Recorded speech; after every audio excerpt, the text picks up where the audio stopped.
Let us start now.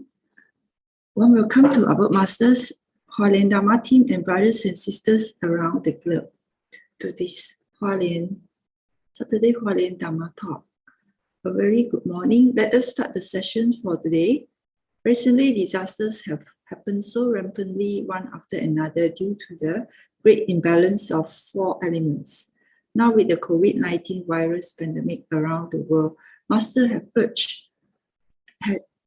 great concern and earnestly urge everyone to repent and adopt vegetarian meals.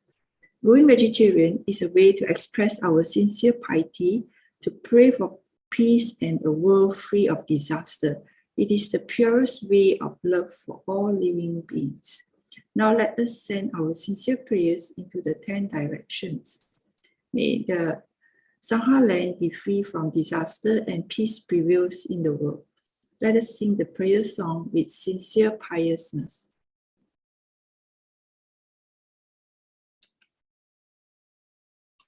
In my heart,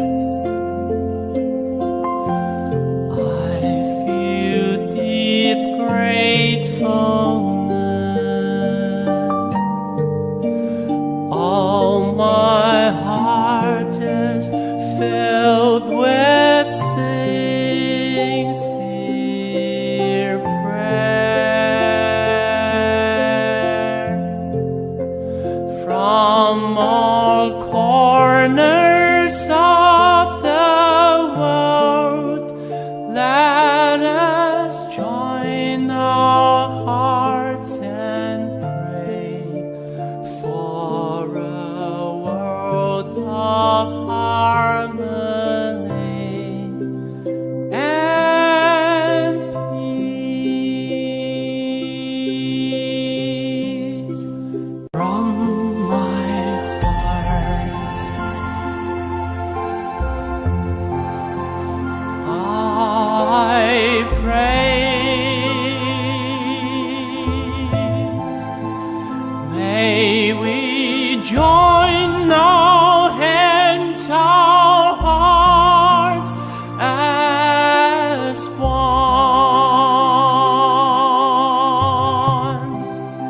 Spread the seeds of great love, nurture wisdom evermore. Let us fill the world with hope.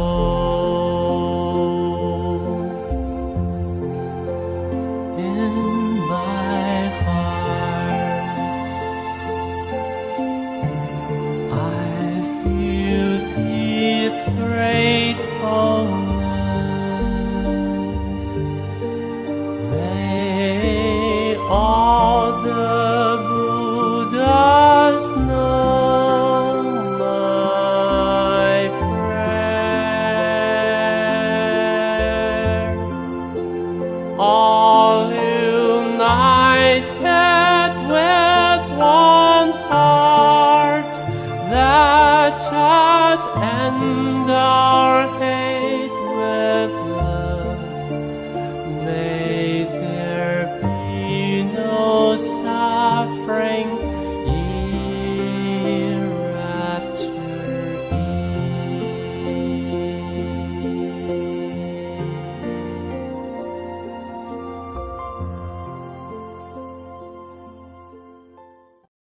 In May all minds be purified. May there be peace in the community. May there be no disaster in this world. Let us recite the universal love and blessing. With loving respect, gratitude, and confidence, let us wish every person in our lives a healthy body, an enlightened mind, and a total fulfillment in universal love. Now let us expand this consciousness to include every person in the world, every being in the universe. Let our unified love make this world even better. Let us all immerse ourselves in the joyful embrace of universal love. 感恩.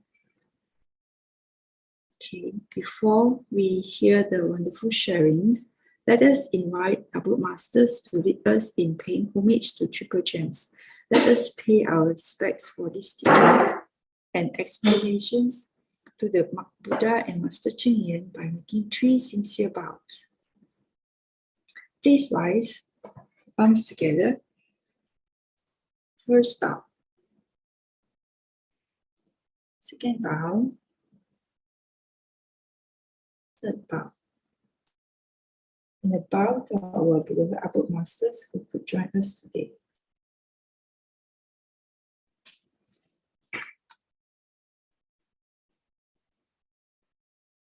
Okay, today we have Sister Mei-Feng from Frankfurt, Germany, who will be sharing with us on the learning to coexist with the earth, and followed by Sister Su Ching, who will be sharing life is a series of fortunate events.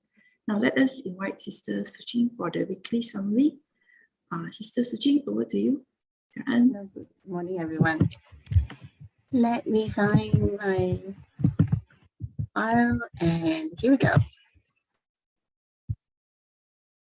Okay, so last week we had Sister Hualien.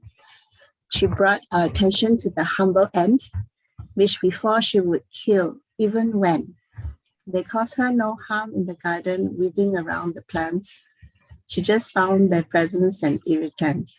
Long ago, she read an article about a Buddhist group which built a hospital, and a nun who started with nothing but a vow and built it little by little.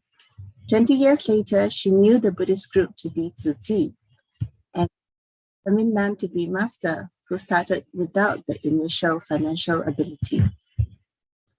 Slowly, she began to believe that courage, faith, and determination are all that it takes for us to surpass our own invisible barriers and to be awake. That we are, all of us, more than what we seem we can do. We can do anything we set our minds to and achieve personal breakthroughs. Like the humble ant that can carry more than 20 times its own weight. In Tzu Chi, we can be braver and build bigger mountains the more we communicate and collaborate.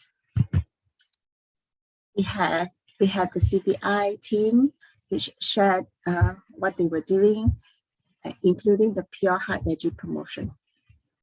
Many sisters came together last Saturday to share their respective experiences in the CBI group dedicated to refugee welfare. Sister Lacey shared of what she thought of the cash relief to refugees. As important as it was, the financial aid cannot help them indefinitely. A charity of money is temporary and not a long-term solution. What is more important to help them are emotional and spiritual cultivation. Whilst extending help in job opportunities and for their children, a formal education.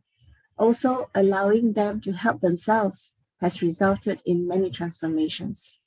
Sister Effie spoke about the Pure Heart Veggie promotion activities that was introduced to many, many refugee families, teaching them to cook healthy meals, and while they are grateful with thanks, the team introduced them to the importance of giving back by sharing the spirit of the bamboo bank. No effort is too small or too insignificant. When the intentions are pure, the results are magnificent. That's all from me today. I think I'll pass back and start my video. Sister Sharing. Yeah, I'll pass back to Sister Su Ching. Thank you. Sister Lily for the great facilitating, and Sister Su Ching for the weekly awesome. Today we are most grateful to have with us Sister Mei-Feng all the way from Germany, 7 hours away from us. I guess it's around midnight for Sister. Very grateful to Sister for staying out late for us. Okay, today we will hear from Sister Germany. I think it's the first time we have a volunteer from German to share on this platform. So we look forward to Sister Mei-Feng sharing on learning to coexist with the earth. Okay, over to you, Sister Mei-Feng. 感恩。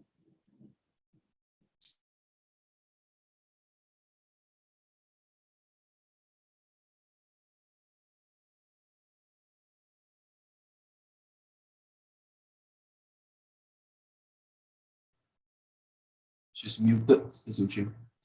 哦，美芳师姐啊，muted。We can't hear you, sister. 感恩啊，Brother Robert。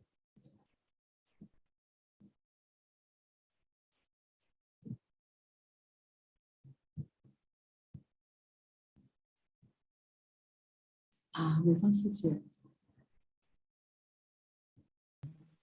啊，对，感恩啊。Can everybody see my presentation now? Yes, but yeah, sister, we can see you want to make it bigger, the full screen. Oh, okay. Thanks. 感恩 sister, we look forward.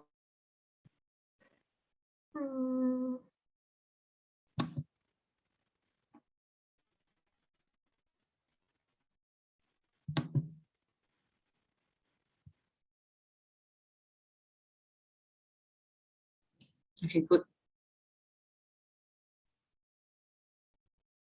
Sorry, give me 1 minute.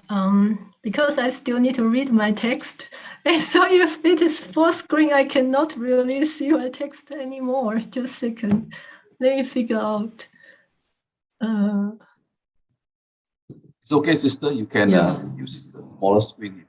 Yeah, true, sister. Yeah, you can. Yeah, according to your one. Which one is the preference is fine. 感恩 sister.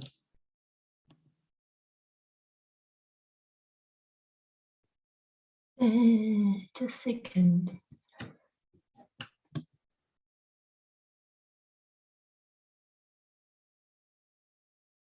Okay.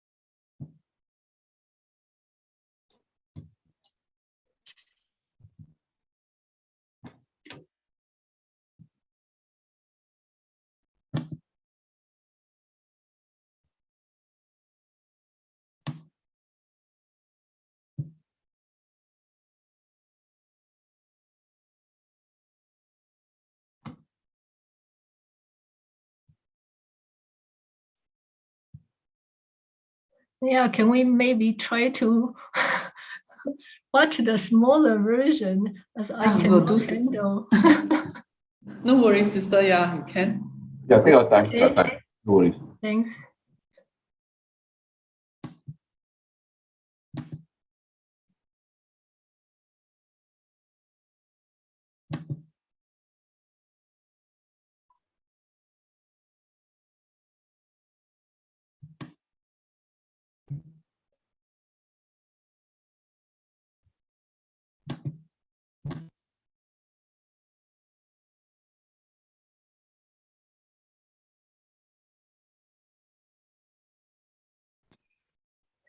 Respected Sharon and Jingse Shifu and all Tzu Chi brothers and sisters, good morning, good afternoon, and good evening. Thanks, Master De Huang, give me this opportunity to share with you today. As a disciple of Sharon, I learned the concept of Buddhist religion and its true spirit, and how to live it out by walking a Tzu Chi path. In Tzu Chi, we welcome and work together with people of all religions. Of course, also those without religions or haven't chosen one.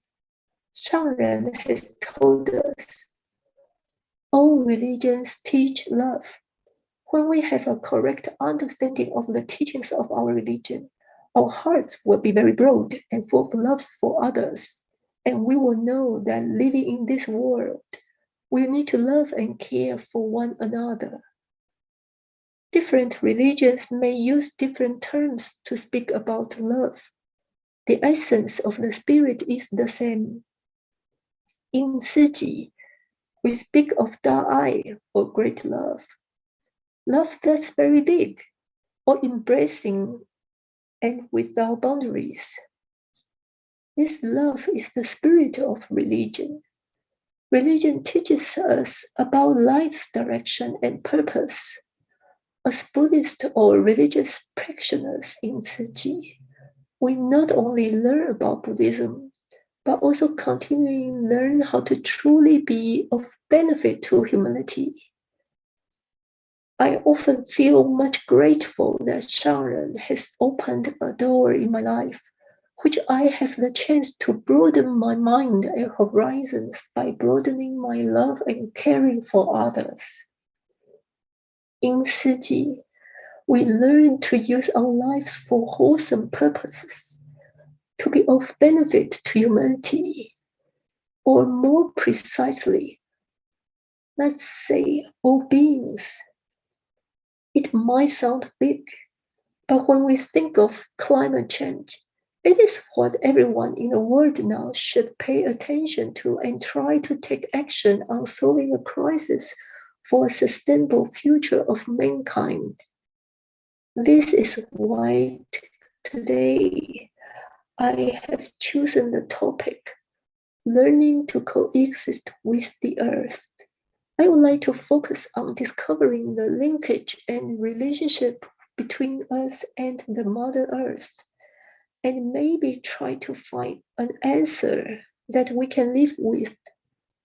Now, let us take a little time to close our eyes, breathing in and out slowly, and try to count how many times we have connected to the earth today already.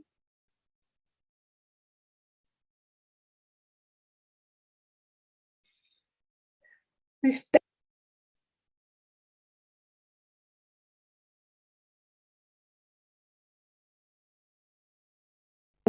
and open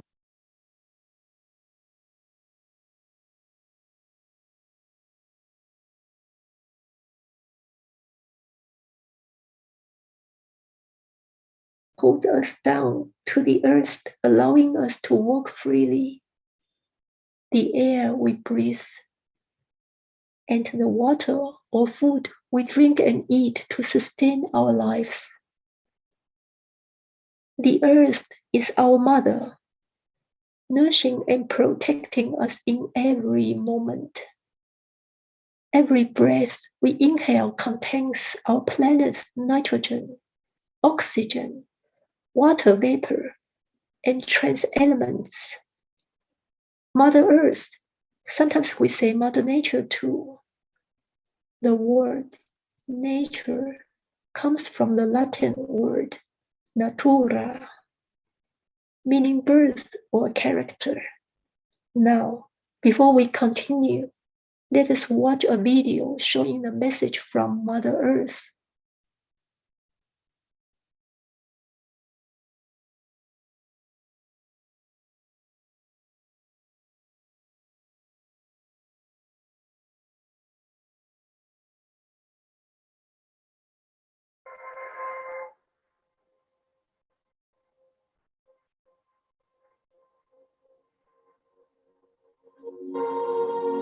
I am Mother Earth, the very source of all life forms. Humans, trees, birds.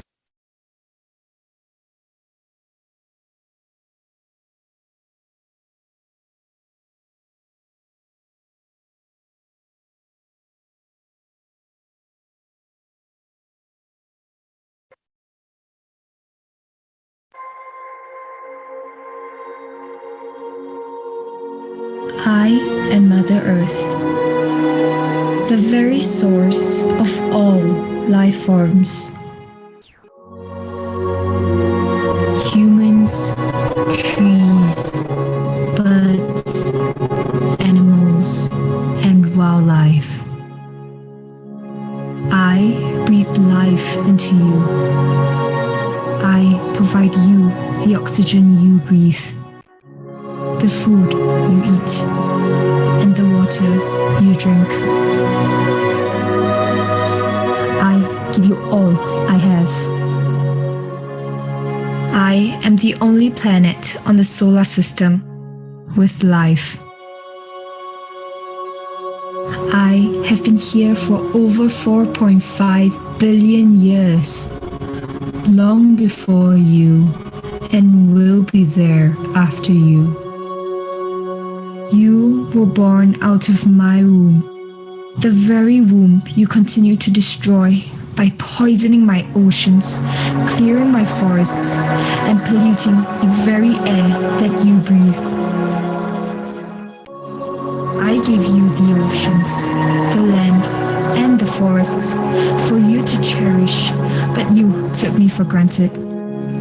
The scars you gave me will heal over time, but did you know it affects you and your future more than me? You need me more than I need you.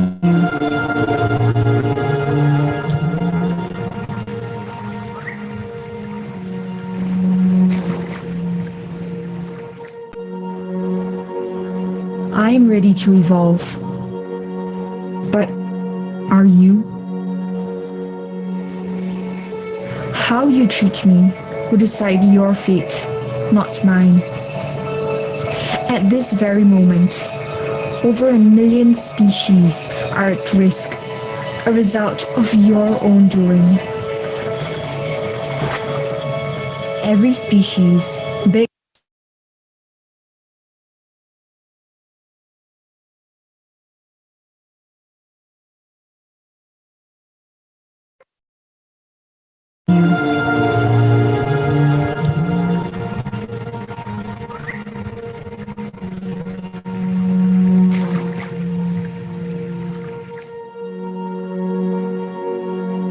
I am ready to evolve. But are you? How you treat me will decide your fate, not mine. At this very moment, over 1 million species are at risk, a result of your own doing. Every species, big or small, has a role to play by my design. I created a delicate ecosystem for you to thrive, but you decided to destroy the very foundation that keeps you alive and pushed me to the edge. You have given me no choice. The melting ice caps, typhoons, the floods, the rising temperatures and storms are all a result of your own doing. Remember, I am Earth. I am nature. I will evolve, but it affects you more than it does to me. I am not responsible for your future. You are. It's not too late. Maybe, just maybe, you still can fix your future. I know there is still a hope for a future together. But it's up to you. It's in your best interests to take care of me. The choices you make and the actions you take will define the future of mankind. I am Mother Earth.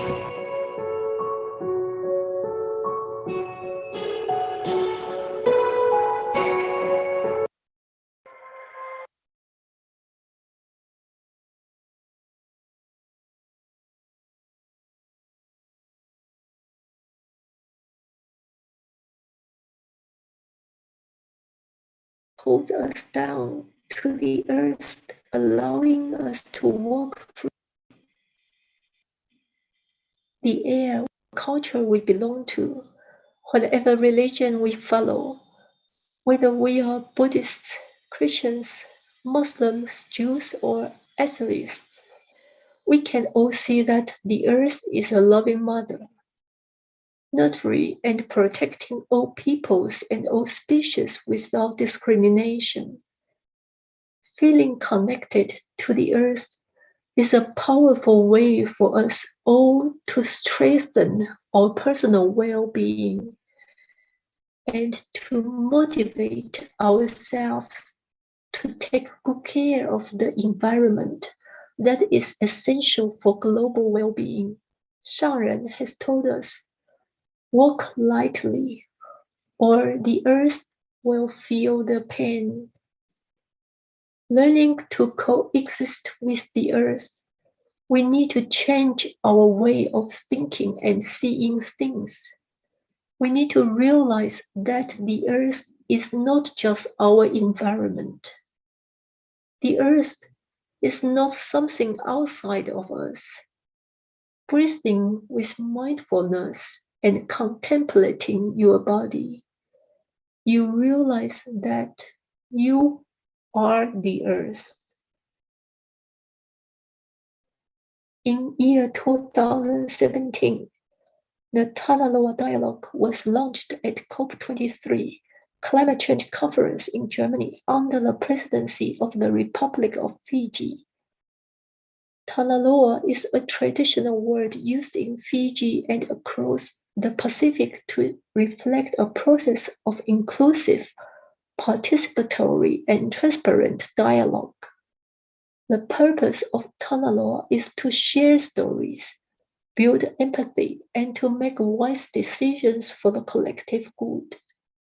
The dialogue was structured around 3 general topics. Where are we? Where do we want to go? And how do we get there?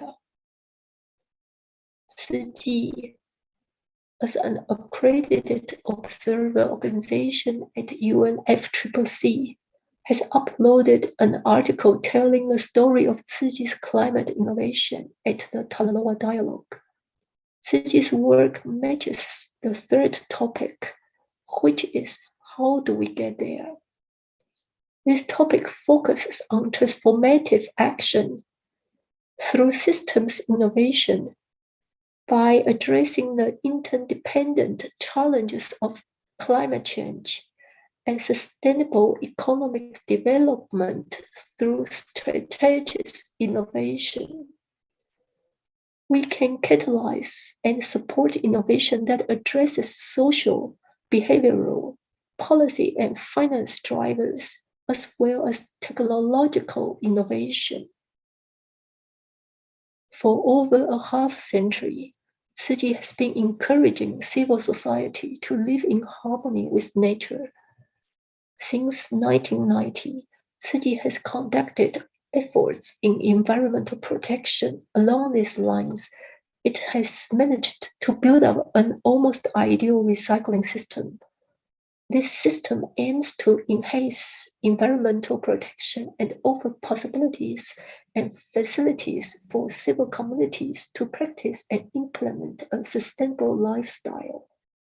Crucially, Su Ching links the global issue to questions of individual lifestyle and ethics. Thus, it aims to overcome policy dilemmas as well as individual unwillingness to become engaged in the movement against climate change. If we lead a simple life, we will help reduce the amount of garbage and protect our environment, thus improving the quality of life on Earth. We should have a grateful heart toward our planet, which provides for us and sustains us. It is a simple concept, but if we put it into practice, the impact can be profound and far-reaching. So, how do we get there?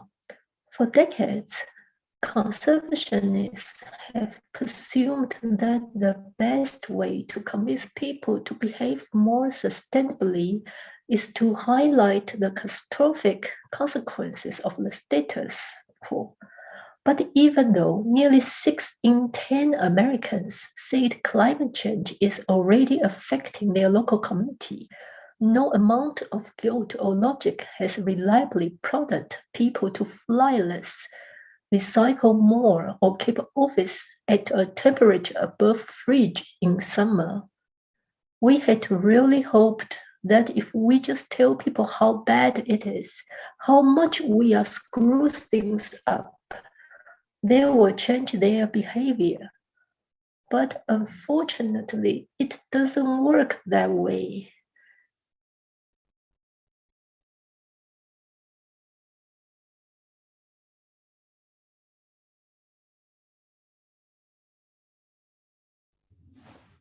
Climate change is just too much.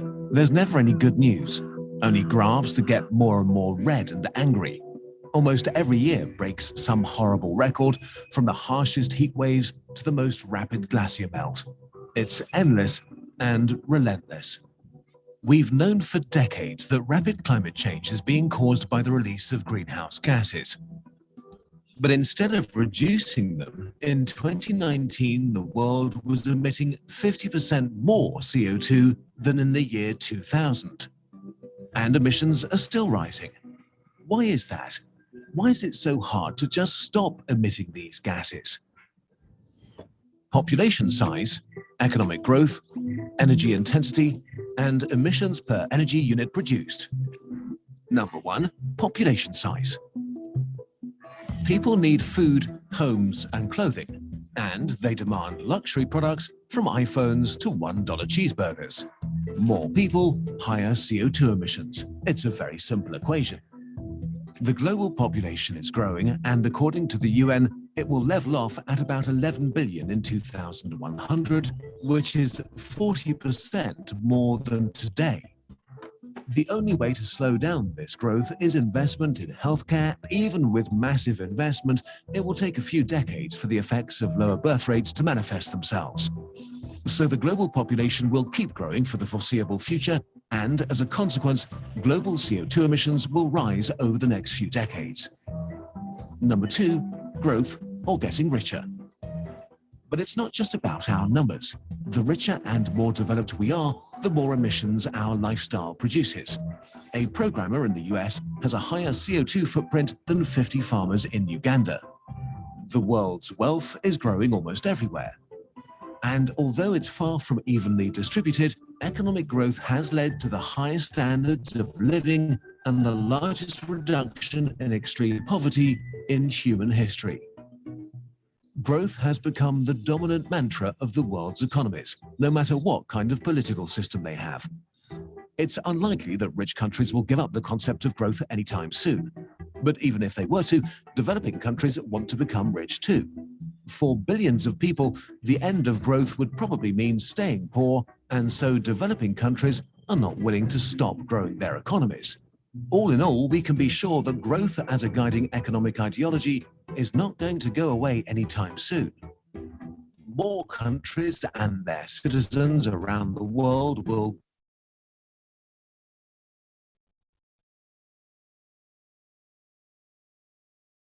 and economic growth, humanity's CO2 emissions will increase, which is the opposite of what should be happening. We need to slow, peak, and then reduce annual emissions. The next 2 factors describe how we can actually do this. Number 3, energy intensity. Energy intensity describes how efficiently we use energy. A street food vendor in rural Brazil might burn coal to cook, while a street food vendor in France might use an induction stove powered by nuclear energy. The latter is way more efficient. The more efficient something is, the less energy we need to do something, be it powering a metropolitan area or grilling a kebab. So making our technology more efficient and coming up with more efficient ways to organize our societies is one of the most important ways to reduce the modern world's CO2 dependency. This can mean everything from reducing power consumption with 1, direct rebound effects. This means that once something becomes more efficient, it's used more, and so overall the increased efficiency does not lead to a reduction as impressive as you would first think. Or worse, sometimes more efficiency makes humans not use less of a resource, but more of it. When planes became more fuel efficient, ticket prices decreased and more people started to travel by plane. So making things more efficient does not automatically mean less energy use in total. It might have the opposite effect. 2, indirect rebound effects. Sometimes when you save money on a thing that's become more efficient, you might spend it elsewhere. For example, if you buy a more fuel-efficient car, you save money on fuel and end up with extra funds in your bank account that you might spend on a vacation and take a flight with. So in the end, you might actually emit more CO2 despite getting a more efficient car. 3. And lastly, the more you optimize for efficiency, the harder and more expensive it becomes to get more efficient. So over time, the return on investment slows down. And with many technologies, we are already pretty efficient. But regardless of how efficient we make our economies, as long as we need at least some energy, we will have emissions. Efficiency alone won't create a zero-carbon world. This brings us to our last factor. Number 4, CO2 emissions per energy unit used, or our global carbon footprint. Humanity's global carbon footprint is the CO2 released per energy unit generated. For example, coal plants release much more CO2 than solar power per unit of energy.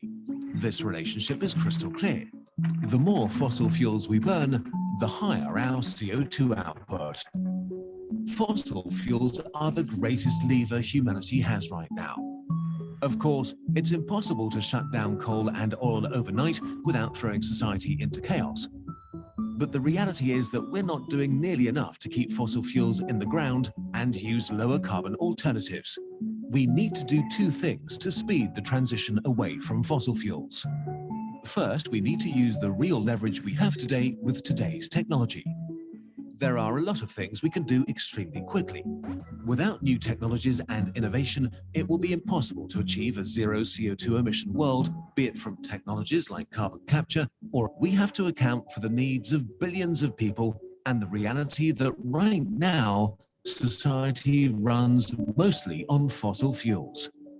This will not change overnight, but it needs to change as quickly as possible. And it is still very much possible.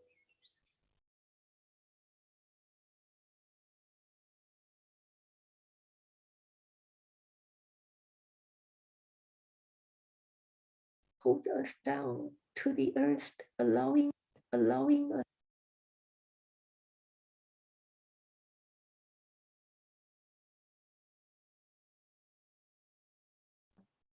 We had really hoped that if we just tell people how bad it is, how much we are screws things up, they will change their behavior. But unfortunately, it doesn't work that way. Instead, psychologists and behavioral economics have shown that people are not only less rational than policymakers presume, but also uniquely ill-suited to addressing environmental problems. Toby Park, the director of Britain's Behavioral Insights team, said, "We are not well built for this kind of challenge. From an evolutionary perspective, it makes sense to focus on immediate threats and benefits when the priority is survival. But when it comes to the environment, we are very much like just having our cake and eating it now, and too often are not willing to make the immediate lifestyle compromises needed for long-term collective benefit." Over 2,500 years ago, the Buddha said, "In an era of turbidity, living beings have a lot of impurities." Shangren often reminds us, with so many people creating negative karma, our world can't be at peace. Everyone must therefore wake up, reflect on themselves, change their wrong ways, and return to their pure innate state. With this in mind, Tzu Chi will not forego even the smallest opportunity to do a good deed, because when all of those small acts accumulate, a sense of kindness will ripple onwards throughout the world. Indeed, climate change problem is very complicated. Mitigation and adaptation to climate change can be much more effective if activities by governmental and intergovernmental bodies go hand in hand with a lasting change of attitudes. Non-governmental organizations such as Su Ching Foundation can play a key role by facilitating and enhancing this process. To overcome these hurdles, it is necessary to be active at the very basis of society. The aim should be to build up institutions for sustained social effort to counter climate change. Just to have a common understanding is insufficient. To make significant change in tackling the planet's climate change problem, there is a pressing need for consensus and decisive action. The following sections, Su Ching's environmental education and Su Ching's recycling efforts, will show how. To overcome these hurdles, it is necessary to be active at the very basis of society. The aim should be to build up institutions for sustained social effort to counter climate change. Just to have a common understanding is insufficient. To make significant change in tackling the planet's climate change problem, there is a pressing need for consensus and decisive action. The following sections, Su Ching's environmental education and recycling efforts, will show how. The focus on education chimes with various governmental accords like the Belgrade Charter in 1975. Environmental education, properly understood, should constitute a comprehensive lifelong education, one responsive to changes in a rapid changing world.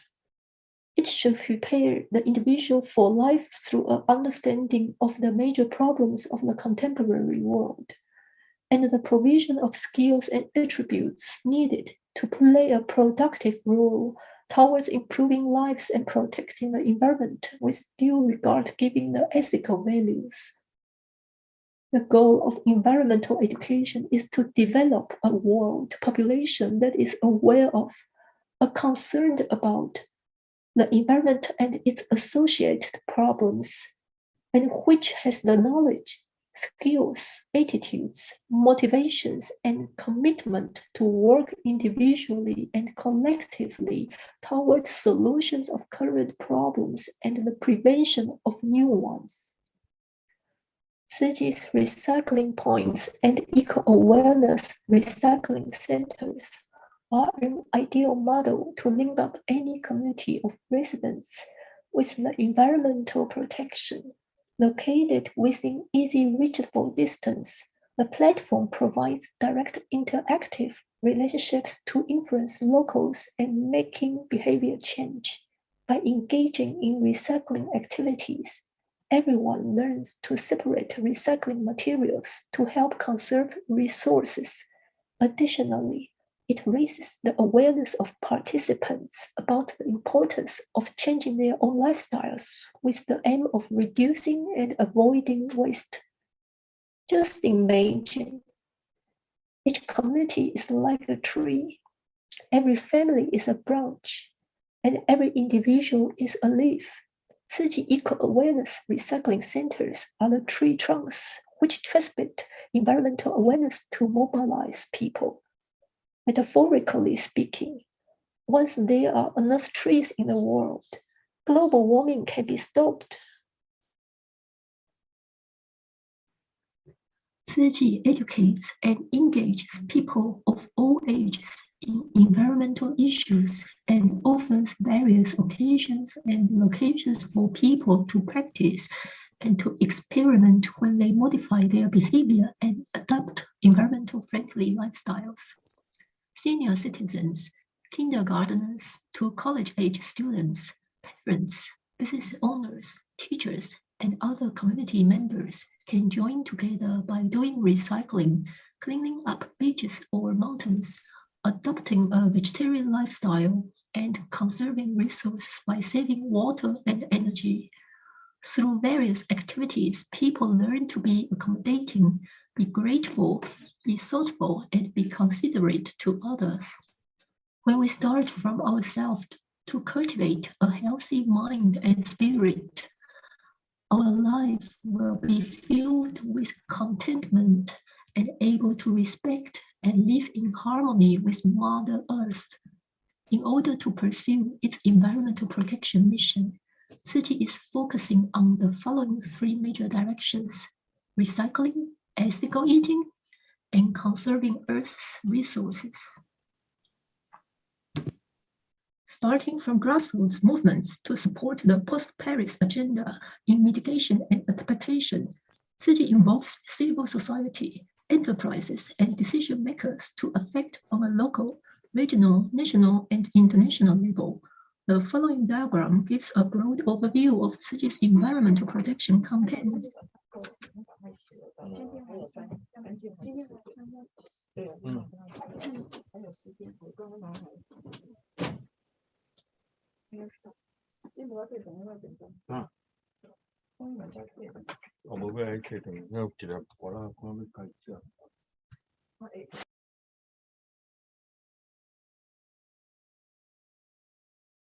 It's the same.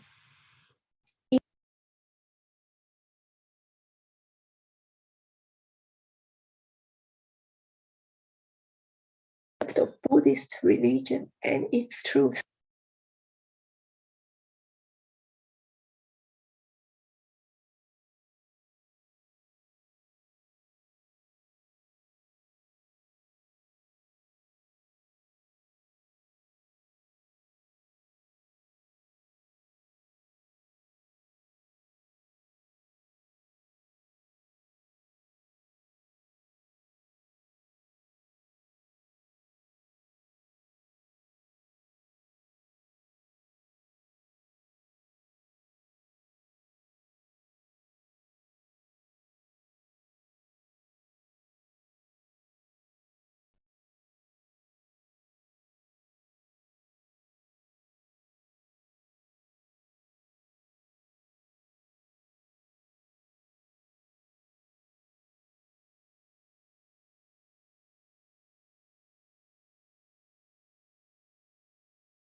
Sister Mei-Feng, we can hear you.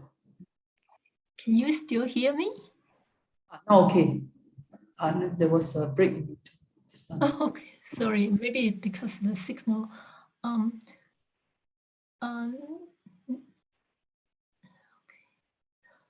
During more than 3 decades of activism, Su Ching has managed to build up a worldwide recycling infrastructure that revolves around recycling points and Su Ching recycling stations.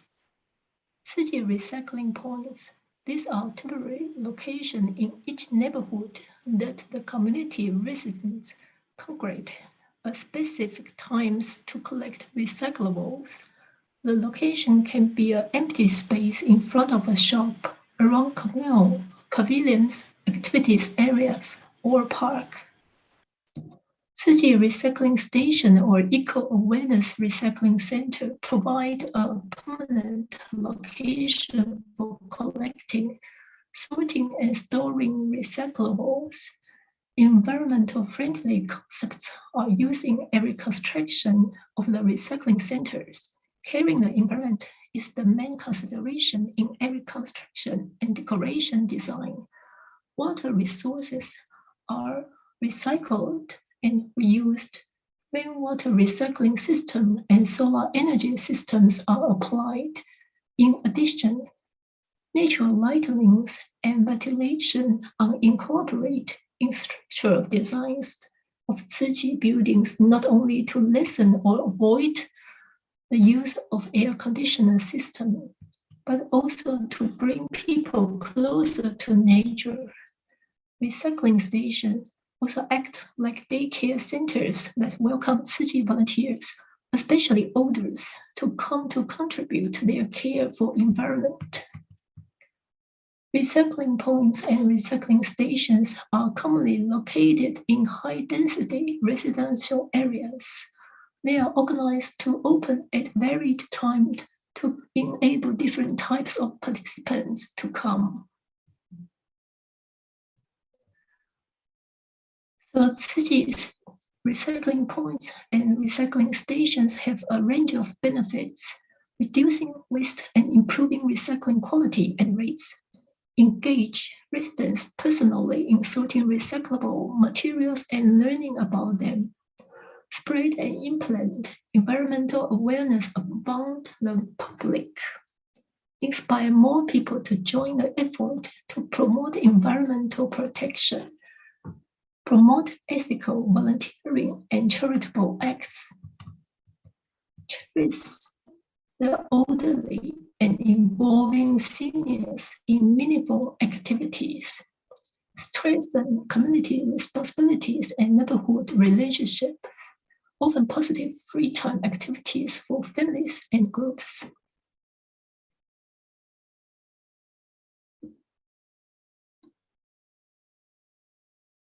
So why can Tzuji's recycling model especially help in improving mitigation practice?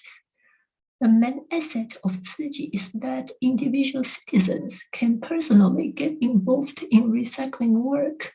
In a further step, they may often even become grassroots environmental teachers. Many of the volunteers are able to transform profound environmental knowledge into their daily lives. Hence, they are able to share knowledge on environmental protection with others. For example, back to the family, to the friends and neighbors. The citizens who have participated in recycling can understand the importance of conserving Earth's resources and therefore will also help to promote environmental friendly lifestyle to the public. This applied whether they are volunteers or not. Tzuji's recycling infrastructure should be a platform for the whole society.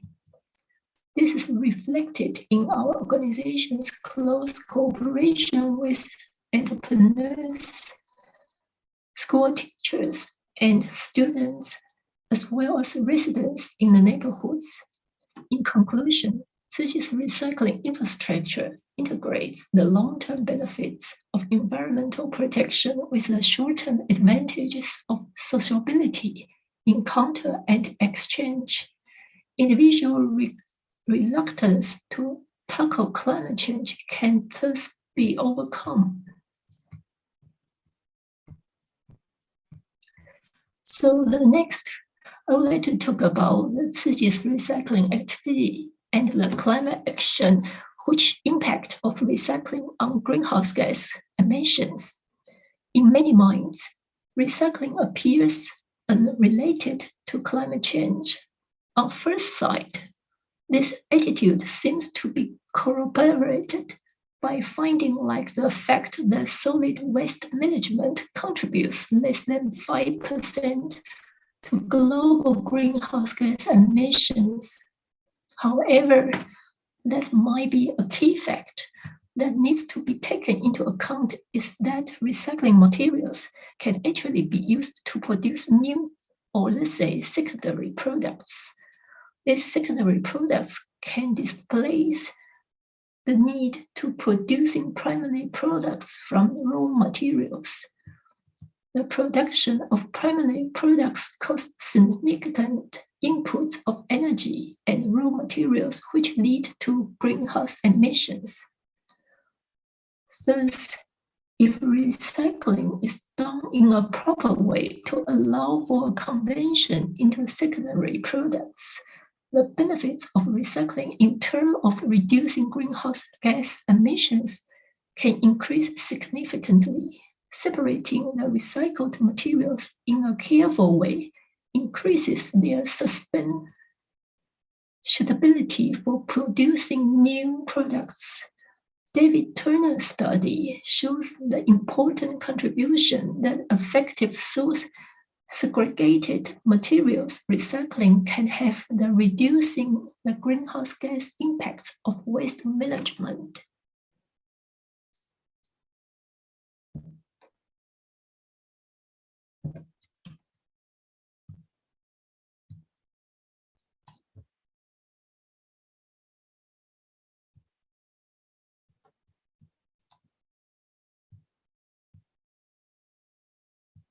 the contributions to total net greenhouse gas emissions from avoided primary production relative to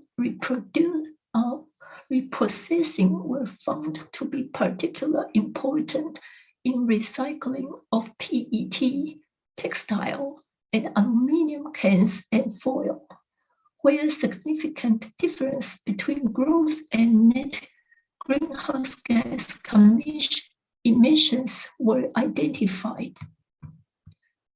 It can be seen from the bar chart on the following page that metals, wearables, and various sources of rubber are the most promising materials in terms of emission reduction.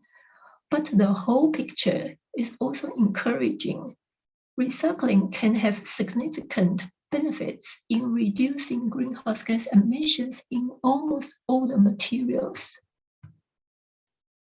So as you can see, from top, there are green glass, brown glass, clear glass, and mixed glass. And also paper is pretty high.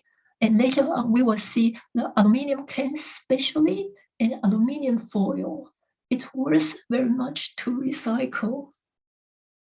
And also later on, the PET and the high density PE or PVC, it's all pretty high on the charts. So it is important that we can recognize that the importance of recycling. So next.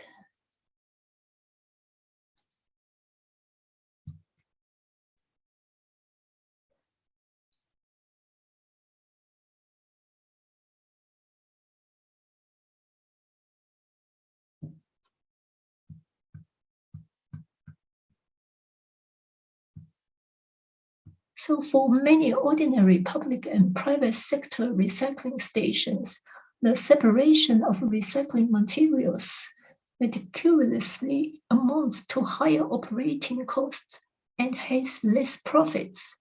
To recycle so segregated waste materials and bring about further greenhouse gas emission saving, economic incentives alone often do not suffice. In Su Ching's recycling model, Su Ching educates people about environmental protection and encourages each family to start the recycling process at home by separating items such as cans, plastic bottles, papers, curtains from ordinary waste, or by keeping this clean. The facilitates the recycling process for Su Ching volunteers when these materials are collected, sorted, and further processed at Su Ching's recycling points and eco-awareness recycling centers. Take a PET bottle, for example. Su Ching volunteers separate the cap and its plastic ring from the bottle, then take off the label wrapping, leaving the bottle as clean as free from impurities as possible. By doing so, those materials can be sold for better value and be produced into high-quality products.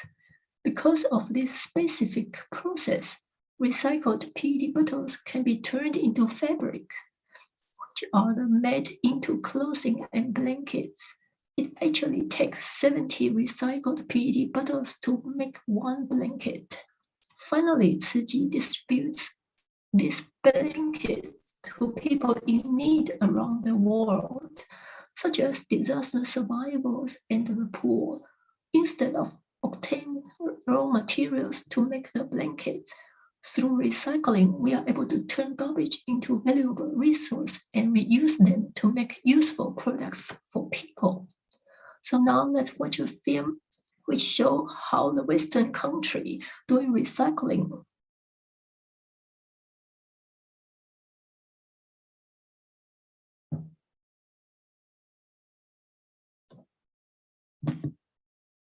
What happens to your recyclable?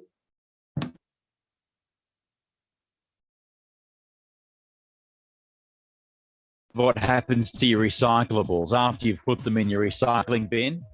Look behind the scenes at the process that transforms your unwanted bottles, cans, and paper into something new. It all starts when the recycling truck collects your recyclables from your curbside bin. The driver controls the hydraulic arms that reach out and pick up the bin. There needs to be space between the bins so the arms have room to pick the bin up. When recyclables are emptied into the truck, a camera in a hopper helps the driver to see the contents of the bin. The driver uses the camera to check that only recyclable items were in the bin. Everything else, including recyclables sealed in plastic bags, is considered contamination. All the recycling collected from the recycling bins is taken to a material recovery facility, or a MRF, to be processed.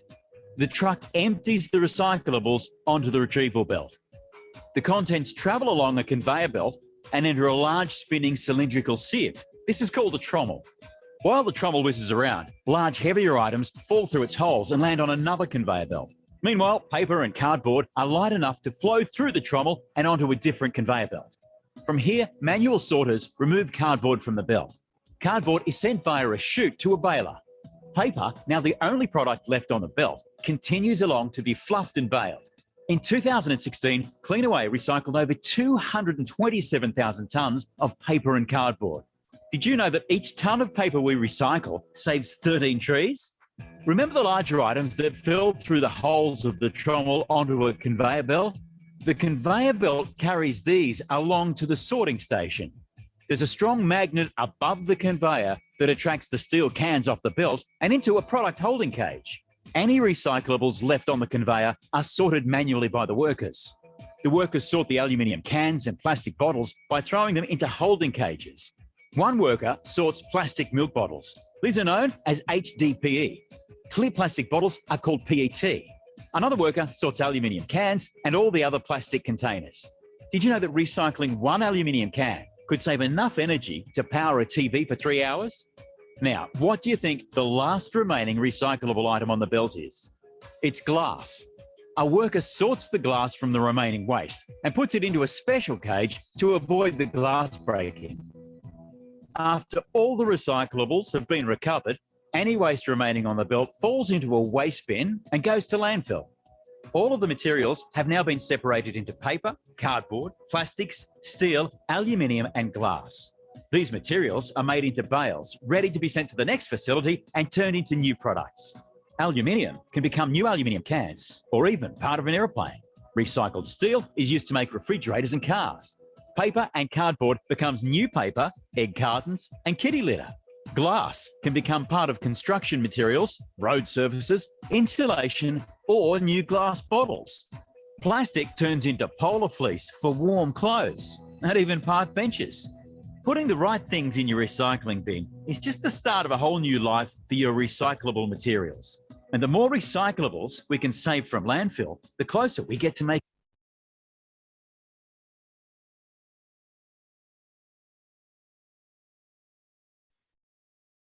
Okay.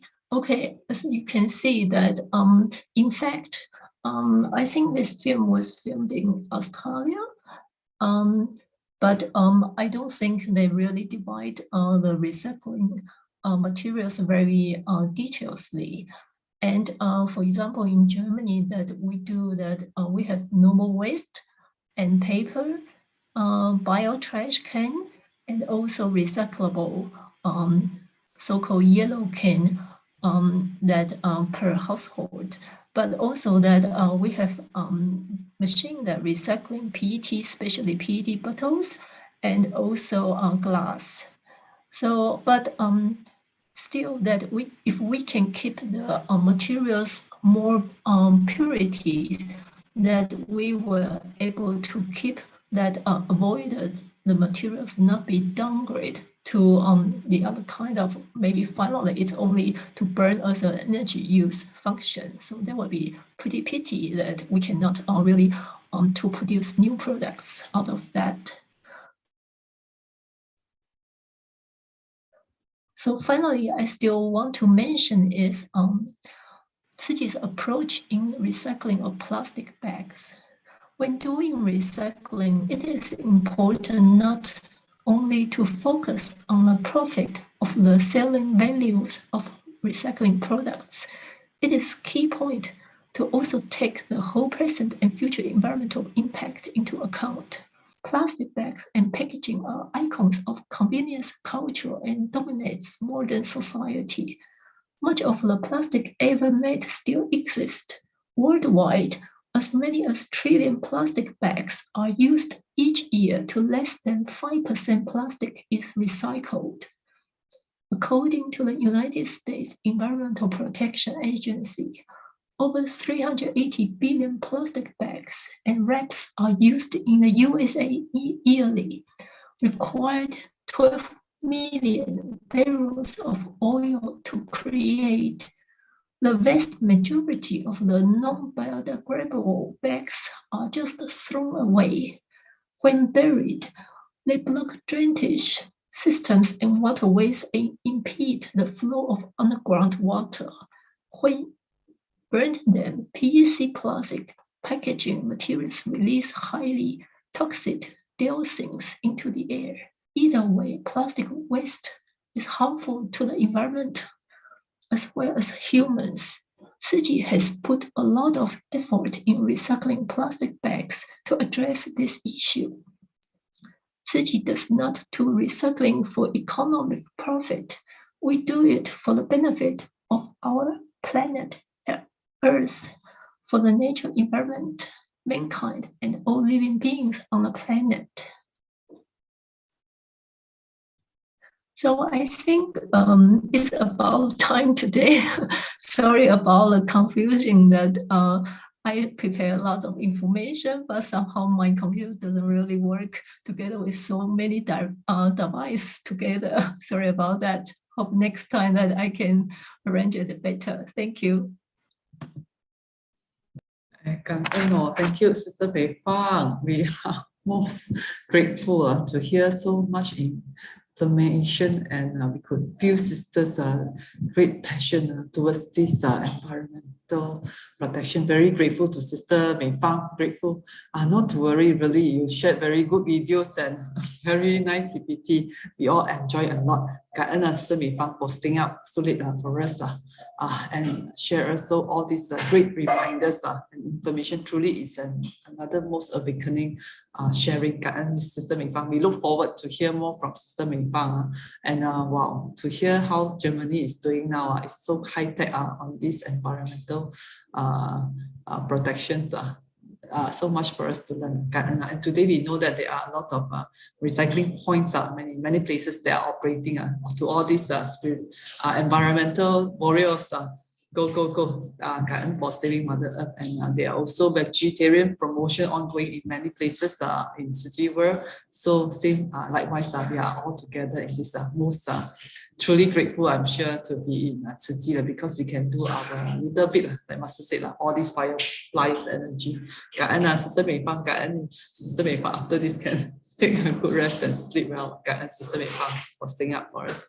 And okay, brothers and sisters, let us the next sharer, Sister Su Ching, who is no stranger to us. Every Saturday we are benefited by Sister Su Ching, who shares us the wondrous weekly summary. Sister Su Ching is indeed one with multi-talents, and I thought I know enough. Then during the recent Push-in-Pasia, we heard from one of the sisters, Sister Sui San, who mentioned about Sister Su Ching. She's also very wonderful in the corporate life, how she let's maybe I shouldn't reveal much. Let's hear from her how she could really cultivate even in the corporate life.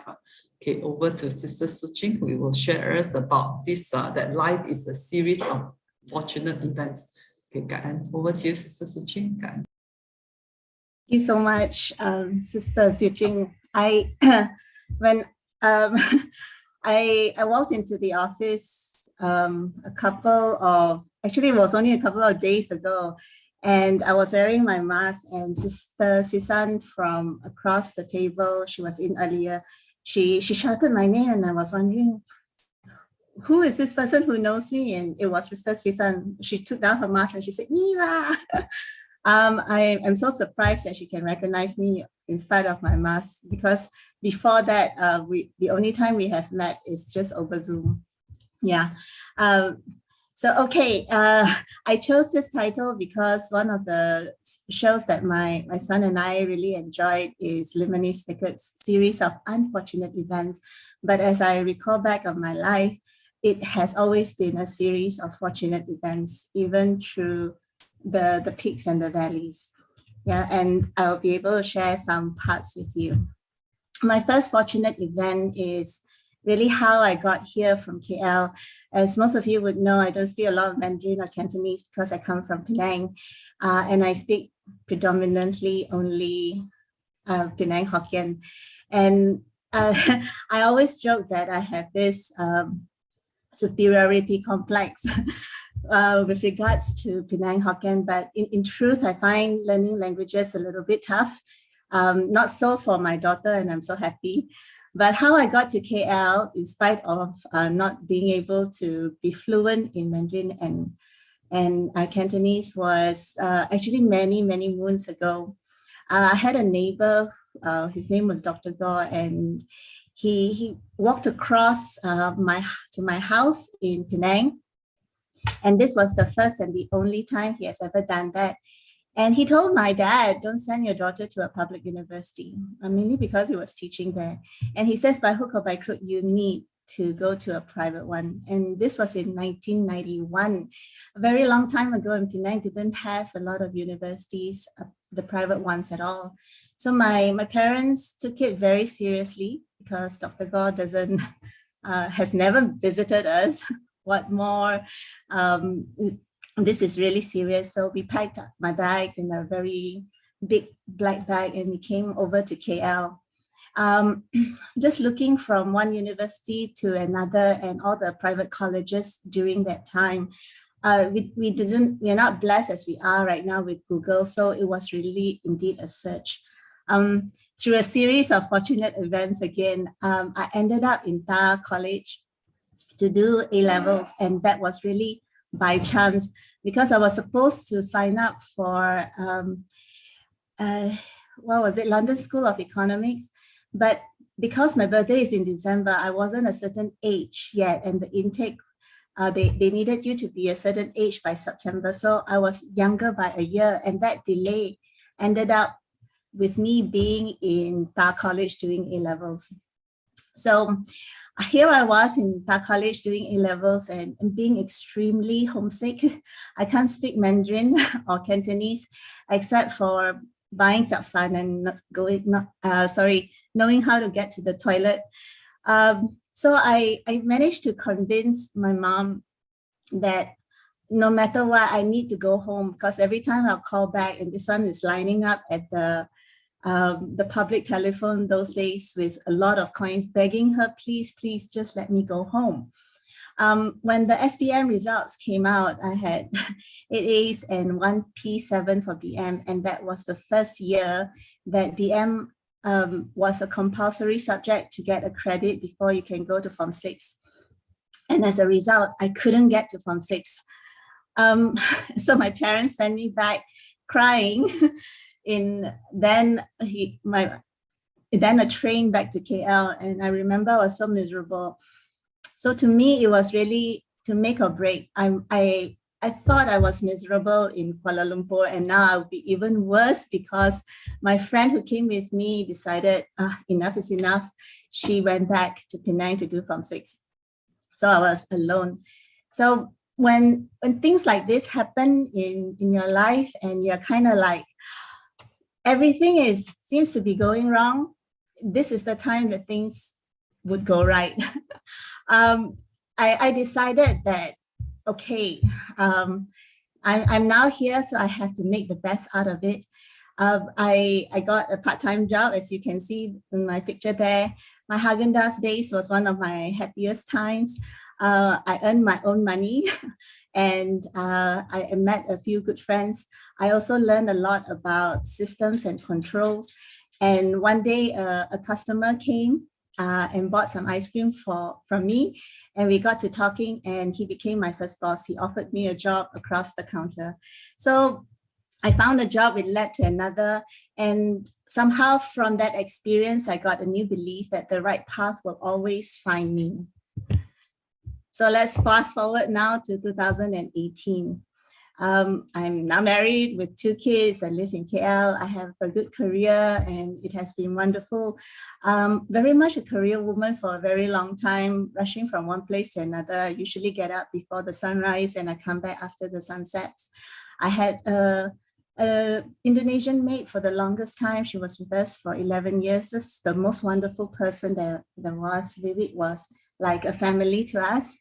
As you can see, my son here was really a happy child until 2018 when he started to turn into his teens. The picture on the right is a typical scene of him being in PCBC, refusing to wear his uniform, refusing to participate in any of the activities, but just sitting down and being miserable. He didn't like school. He was angry and argumentative, and he ran away a lot. Anytime he didn't like something, he would just stand there and scoot off.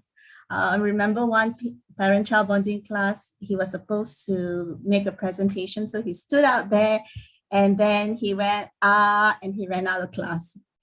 But one thing now, as he reflects back then, he's always said that the brothers and sisters in Tzu Chi never scolded him and have been very accepting of the person that he is and allowing him to grow at his own pace.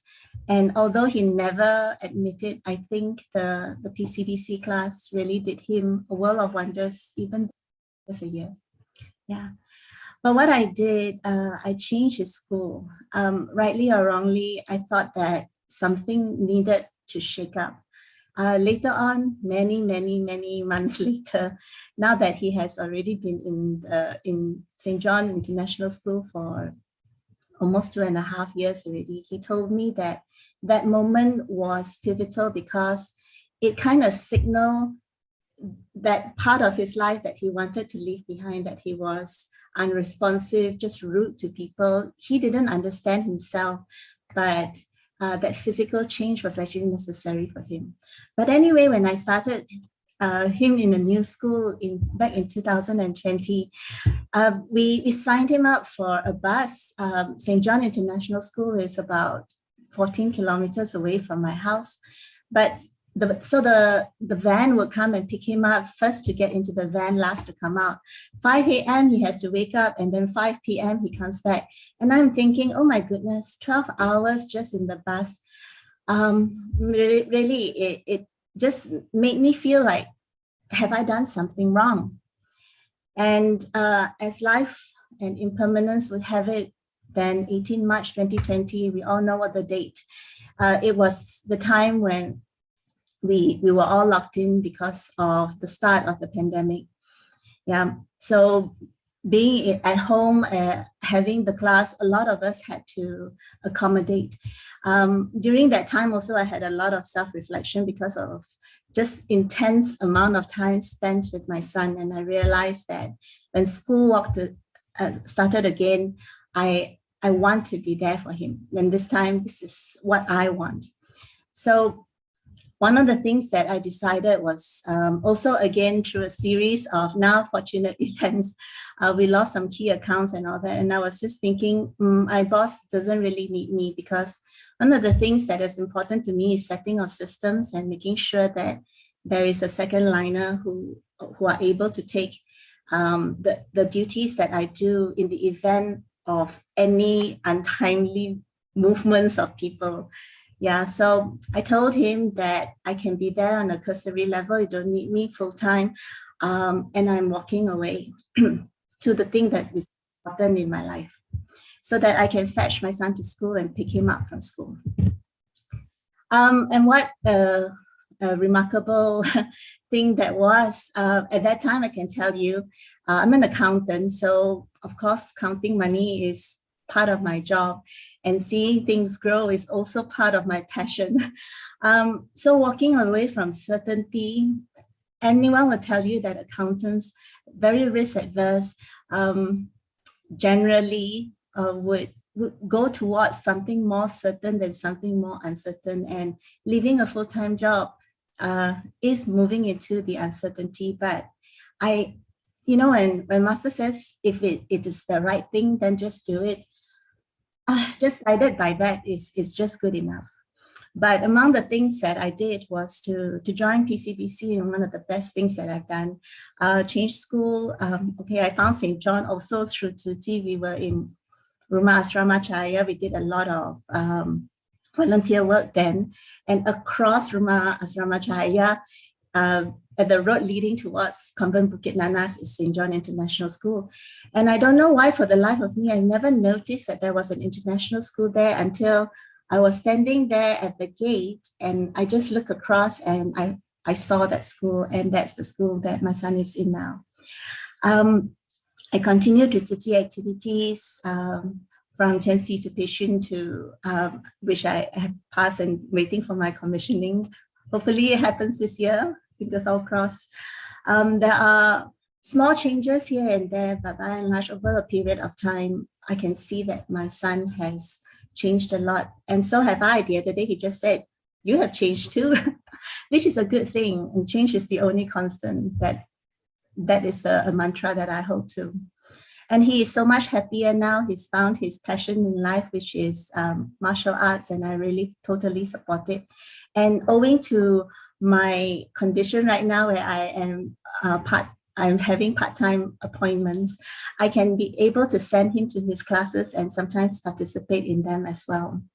And towards my entire journey, there's just so many people that I've met, which has really helped me along the way. And that is really the extended Tzu Chi family that I have been so blessed to come across. Okay, this is just 2 weeks ago in Bento.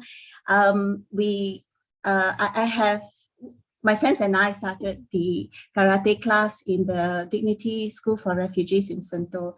And because of the pandemic, that has stopped. But they had a little camp for their students the other day in Bento, 50 students. And I asked the guy next to my son is in blue. His name is Ben. Ben is a martial artist, but he's actually a lawyer from Belgium. And we were teaching the kids just very basic ways of protecting yourself and self-defense. And these are the things that really give my son a lot of joy, being able to teach what he has learned. So this is actually the picture I saw, which kind of says and sums everything up. If you are given rocks of varying sizes, the big to the small, if you start putting in all the small rocks first, you will find that you are not able to fit everything into your jar. So you have to first determine what your big rocks are. Be brave, put them in first, and then I promise you the small rocks will fall into place. And how so? Okay, so this is me and how my small rocks have fallen into place to fit the jar, and now I feel very full. On the 15th of July in 2020, you see how accountant I am. I even do things in chronological order. I joined Signature Market really because of Tzu Chi. So imagine this, I have already resigned and I'm a free bird. And I'm thinking, what else can I do? So I harbor this thought of setting up an online library with all the books that I have saved from the recycling centers. Every third Sunday of the month, we go for recycling and we collect all this. I save the books because if not, it will be thrown as papers. So I end up with so many. I call my friends individually and I am thinking this is not sustainable. It cannot be for long. I sell the books for $6 and I donate the money on their behalf, giving me an opportunity to talk about Tzu Chi. But again, this is not enough. So I thought, okay, now that I'm freer, let me call the only IT gig I know, and that's Edwin. And Edwin is the CEO of Signature Market. So here I am talking to Edwin. I remember in my toilet and he was telling me, I think you just use Facebook to sell on pre-loved websites, and that's good enough, because to build a whole entire site may not be something that you are capable of doing, and it's too expensive considering the price of the book that you're selling. And then he says, actually, what are you doing now? And I told him, I'm semi-retired and I fetch my son. And then he says, Signature Market had just a few investors, and they really want a CFO. Can you come and help me, please? And I was telling him, actually, I don't want a full-time job. And he says, I don't want you to be there full-time either. And I thought, how great is that? I've known Edwin for 20 years already. And over this 20 years, he's from Penang. And actually, he's a friend of my husband.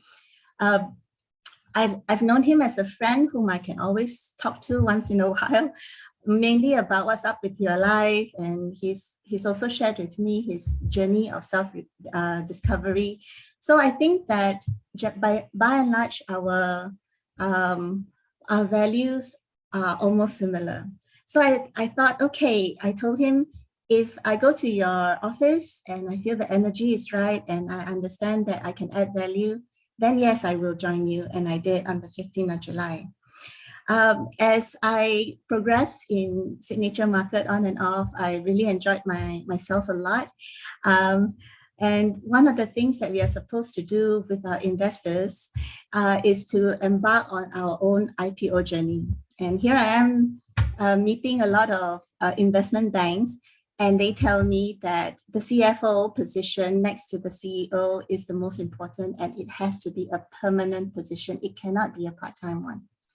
So Edwin was telling me, why don't you just in name be the CFO permanently, but in practice, you don't have to come in if you don't want to. We can work remotely, you know, our arrangements can still continue. And I said, no, I think it is more important, and Signature Market deserves a permanent CFO. So I arranged for him to meet a very competent friend of mine who was my colleague last time. And that's is right now as the CFO of Signature Market. But as life would have it, I still have a role to play in Signature Market, more to meet investors and potential people who are interested in us. And that's how I bumped into Sister Susan the other day. But because I was looking for investors, I deal with investors all the time. I bumped into 1337 Ventures. And at that time, I thought, oh, a new CFO is coming and I will probably be free. So 133 Ventures, the CEO, Bikesh, said to me, hey, I need a person to kind of look at my numbers and be able to be front-facing with my clients. Perhaps you would want to consider this position. And again, I said, actually, I do not want a permanent position. I can only do this part-time. And he says, hey, that's fine with him. So on the 1st of August, because of Signature Market, I found 1337 Ventures as and became the CFO there. And then on the 1st of August and the 1st of December, 2 listed companies approached me and to be the independent non-executive director. And that is the 2 roles that I also have right now. But more important than all these things is now I have the ability and the freedom to choose which company I wish to be in. And I'll share with you in the next couple of slides why Signature Market and why 1337. Okay, so this is Signature Market. Those of you who are already our customers, thank you so much for the support. But if you go to the website, you can see there's just a lot of energy. Yeah, we supply healthier, specially curated food options to people, from snacks to food. The bosses are really good people with common values of positivity, gratitude, and kindness. One of the things that I greatly learned from Edwin is, I told you that we catch up once in a while just to find out what's up with you, what's up with me. And he was telling me about the importance of the right thought and the right speech, and that it has to be positive. So I was sitting there complaining, of course, about my children. Oh, they're so naughty, and they don't listen to me. The usual parental spiel. And he goes to me, congratulations, you get to be right.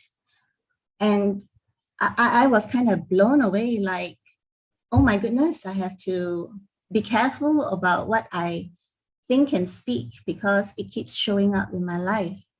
Yeah. And that is, again, something that I constantly think about time and time again. There are lots of community projects in Signature Market. We started our little fund. As you buy your stuff and then you check out, there is a portion there that tells you how much savings that you've had and whether you would like to convert part of that savings as donation. And we give 100% of whatever that is collected. Yeah, so there's Dignity Schools that we have started a donation fund for. Rumah Titian Kasih, which is the single mother's home in Titiwangsa. We had the White Flag program, and that is constantly changing over time. As a result of the things that we have done, our company, Signature Market, also decided to hire a community manager. And if you enter into our space right now, you will also see that there are lots of educational projects and training. And usually those are done on Zoom. Some are face-to-face, but that is gaining more popularity as Malaysia opens up, featuring local trainers, and that's the space that we want to be in. Most of them are free. Okay, this one, I don't know if people knew, but if you were a volunteer at the PPV in Jingsi Hall a couple of last year, you might find some packets of our snacks, because that was also part of our program. We also have a very good variety of vegetarian products. Not all are vegetarian, but a very good high variety. We have very young, energetic people that I work with. The CTO, which is the Chief Technology Officer, and I are the oldest in the team, and we don't feel very old. I remember the first day I walked into the office and I was told I was overdressed. Can you dress down a little bit, because the team here is very relaxed. We have an average age of 28. They're very creative, so fun to be with, and more important, I think the environment is loving and kind. Signature Market is one of the few places I found where the heads of departments actually like each other. So there is a lot of camaraderie, and the importance of helping each other in the event that any of the department needs help. So I can tell you that in January, when our volume was so high and we really need a lot of people to come, that after office hours, a lot of managers, everyone included, myself included, we would turun padang. We will be donning our apron and our mask and all that, and then we will be helping out with the packing. So that is really, really very good to see. Younger people, they absorb learning. It's like a sponge.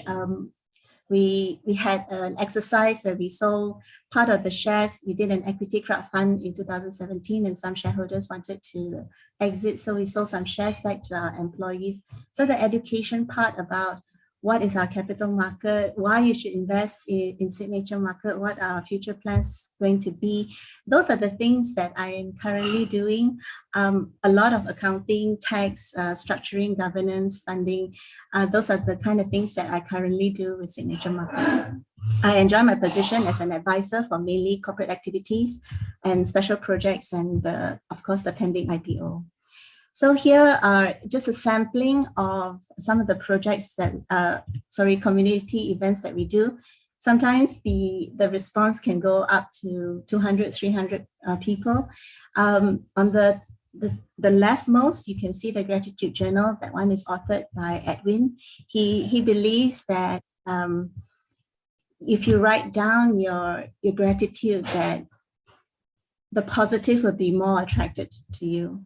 So if some of you are at our website, do drop in and take a look at the journal. Yeah.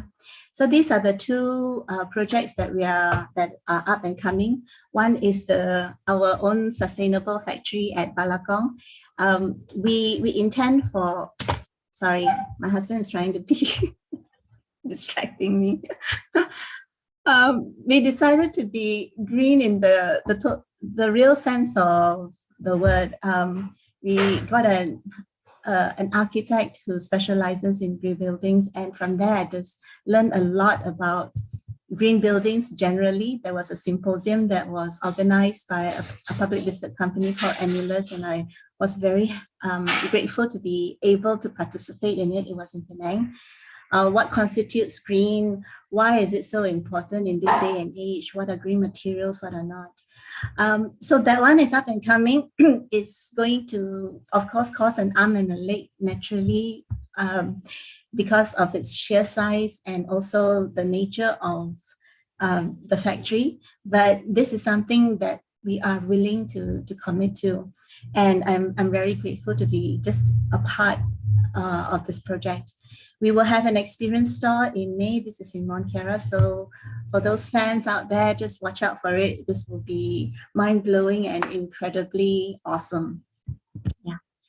Okay, so that's Signature Market. Now there's 1337. If you go to our webpage, you will also see the venture part makes us a venture cap company. Yes, we are. We are in the business of educating people how to run better companies. So if you think of us, we set people up to succeed. Yeah, there are two parts. One is mainly for startups. We help predominantly startup companies and teach them how to do a good pitch. Really in life, everything is about sales, and we tell them to, or we teach them things like design thinking, the essence of being, why are you here? And if you really embody that, then if you know the why, the what really, and the how takes care of itself, that is essentially what is being taught. So we run people through accelerator programs. The one that I'm very involved in right now is called Equity Crowdfunding Accelerator, ECFA. And from there, I do meet a lot of good companies, which again, I'll share with you in a while. The other thing is we have a license to help companies raise funds through an instrument or a platform called Equity Crowdfunding. I didn't know of this, even though Signature Market embarked on it in 2017. I didn't know that of its potential and its remarkableness, for the one of a better word. Through the involvement of me in Signature Market, I can appreciate why it was good for Signature Market at a point in time. What are the tax angles? What are the benefits from a shareholder's perspective and even from a company's perspective? And that is the currently sharing as a trainer in our accelerator program. Again, why 133 Ventures, good bosses? I have a personal belief that I will always be working for people who are good. And so again, congratulations, I get to be right. I work with a very young team. I'm even older than my boss. I meet a lot of meaningful companies with green technologies. I'm helping companies start out. I think there's a very soft spot in my heart for SMEs generally. Most of the time, I see SMEs as companies that you're so busy running the business. If I can take structure and the administrative part from you and help you at least structure that so that you start out on a good foundation, that is the kind of things that I'd love to do. So right now, it's really mainly sharing of experience and sometimes getting my hands dirty, helping companies do it from scratch. And here are a sampling of the companies that I have been most fortunate to meet and see. This is a biogas company. Its name is Green Lagoon. If you all know of the palm oil industry, you have the palm oil mills, and the effluent that comes out is called pomi. Pomi is palm oil mill effluent. It goes out into a digestive tank, and when it breaks down, it actually releases methane, which is a greenhouse gas. So what this company does is they cover that pond, capture the methane gas, converts it into energy and sells back to the grid, and that is mainly their business. If you do it once, twice, many times, and over 10 times, then you get an asset of mini IPPs, which are independent power generators. Yeah. So this is the kind of business that I really love. It is green to the core. There is lots of ESG element, and it is very, very meaningful. For those of you who are interested, do just drop by, type Green Lagoon ECF, and then you'll be able to see the campaign is up right now. So the public has an opportunity to also invest in such a project. This is the other one that I was so fortunate to meet. They kind of landed into our ECF accelerator program. APR has been around for 22 years, goodness, and I only know of them. Yesterday, Sister Susan was so kind as to follow me to go and see them in their office. What they do is they buy IT assets that are already near life or ready to be disposed. They refurbish them and they give them a new life. Anything that takes the garbage away from landfills are businesses that I totally like. Giving life to IT assets. When I first met them, I'm thinking, I really have a lot of IT assets for you. And here I am just taking from bits and pieces from my house. I had 6 handphones and 1 iPad to pass to them.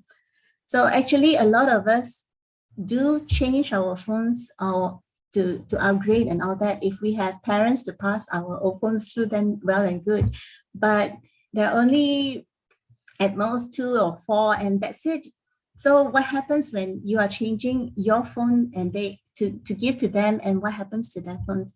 So now I know that there is a place that even if they're unable to repair, they are able to strip parts and components because that's their business and they will know what to do with those things. So again, this is a company that I look forward to help to fundraise in the very near future. This is another one that's up and coming. The campaign is not live yet, but we are working towards it. It's called the Green Factory. What they do is that they take mainly wood that has already been discarded from a construction site, and even when people throw away their furniture and all that, they strip it and they make products out of it, very beautiful products. The brand is called Dapo, D-A-P-O. You can find them on Shopee. But what I really love about the factory is run by a family, and they have a commitment to zero waste in the factory. Even the dust that comes out from the wood shavings and all that, they would find a purpose for it. So these may not necessarily be making loads of money, because if you are committed to doing certain things that are right, it's going to cost you a little bit more, but that is not their common goal. So the theme is saving the world a piece at a time, and I totally resonate with that. So Green Factory is coming up. This is another company that I just recently was fortunate to be introduced to, Homegrown Farms. It's already an operating farm in Semani, and we are helping them restructure so that we can get more fresh and pesticide and insecticide free produce to the public. Okay. So that's just a sampling of the companies that I have been fortunate enough to currently work with. And I think there is a blessing in everything that happens. Seriously, when you cannot control something, you just do the best that you can. And then you hold on for an adventurous ride, which is pretty much what happened to me from the 2 very fortunate events that I have shared with you. Really, nothing is permanent. And I think every opportunity that passes by our way, whether it is good or bad, we just really need to give it the best that we have in every situation. More importantly, even though things were rocky, to say the least, at that moment, we always have to be very careful with what we feed our minds as thoughts and what we say, because your predominant thought and your predominant will keep attracting what shows up in your life, and that becomes your reality.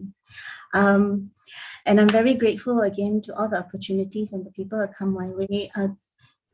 The learnings that I have gotten from Tzu and being able to implement or even see bits and pieces of it in the companies that I currently work with has been really a blessing.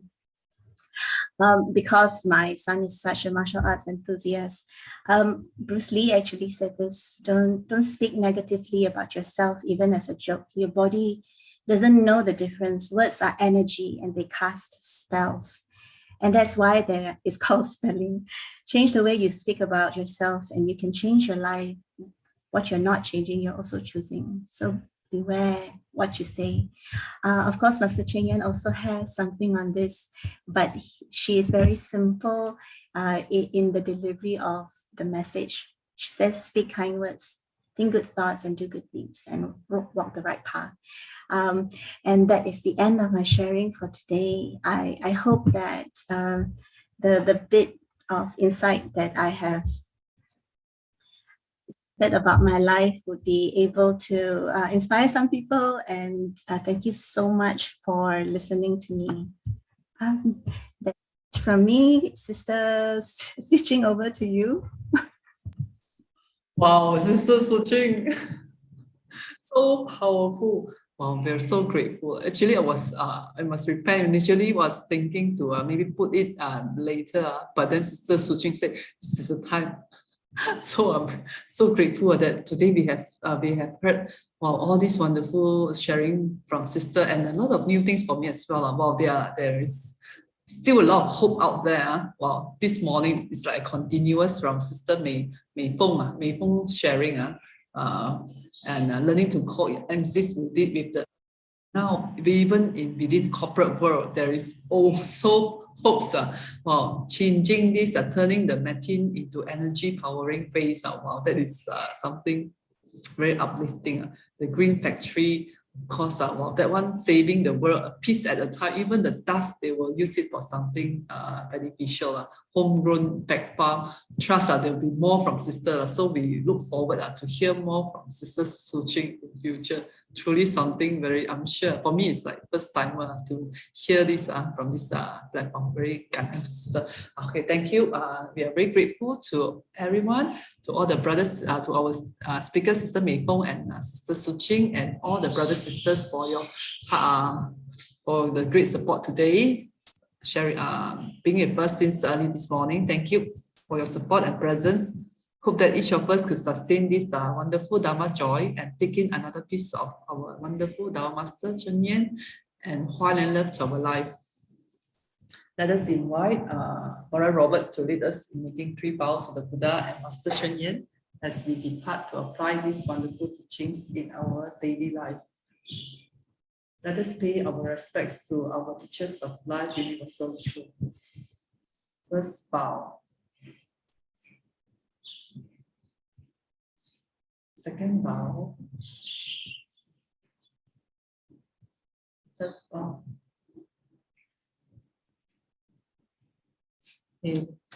Cảm ơn, brothers and sisters. Cảm ơn Sister Su Ching. Say hello to Dr. Thomas Ong for me. Thomas Ong is the ex-boss today. Yes, he's still in. I still do some work for him. Say hello. Say Robert Chong say hello to you. All right, I will. Right. You can take a group picture at the same time. Chào. 是我呀。自顾早安。感恩。Cảm ơn. Okay, take a picture for those who are able to on the Zoom video. Bye bye, Oh, Sister Su Ching, your son also grown up a lot already compared to the picture you show us. 亲子班. Like Tao Ge. Very grateful to our children for carving us into this. 应该是商人. Hi, Sister Moon. Long time no see. Yeah, so happy to see Sister Moon. Next. Yeah, looking good. Sister Moon. All this We're waiting for you to come back to our morning session. Yeah. Let slowly coming back in. Good. Okay, take care, everyone. Bye-bye. Thank you. Bye. Take care. Stay safe, everyone. Bye bye. See you later. Bye bye.